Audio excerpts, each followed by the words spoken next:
Okay, today's daily practice is student book page 226, and it should be called Quinn's Quilt.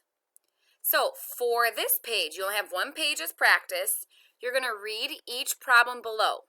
First, you're going to estimate or make a guess based off of the numbers about if numbers are close to each other.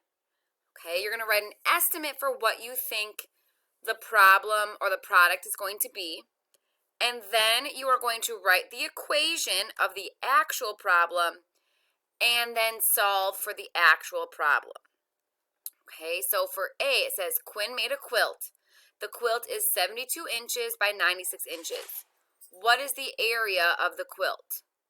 First, you're going to make an estimate.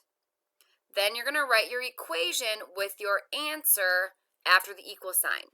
You can show your work in the blank space, or you can do it on your whiteboard and take a picture.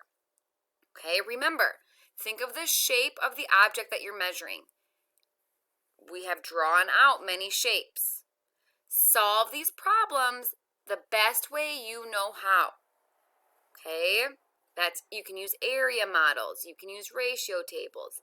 If you know standard algorithm, but please, please, please use the strategy that makes the most sense to you. If you notice that a number is close to an easy number, use that and then subtract or add some things. All right, B. Quinn made a pillowcase to go with her quilt. The area of the top of the pillowcase is 189 inches squared. Or you could say that's square inches. One dimension is 9 inches. What is the other dimension? So you have to think, what type of problem are you solving for? Are you solving a multiplication problem where you have to find what you have total?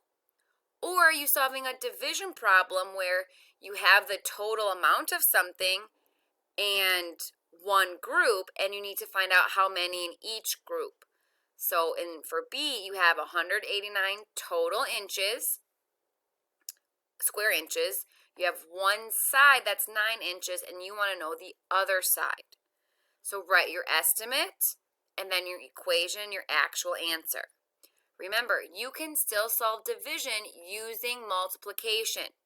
Again, you can use area model, you can use a ratio table. And if you need any help, go back to my YouTube channel and figure out and look for those videos, or go back to last week's math lessons.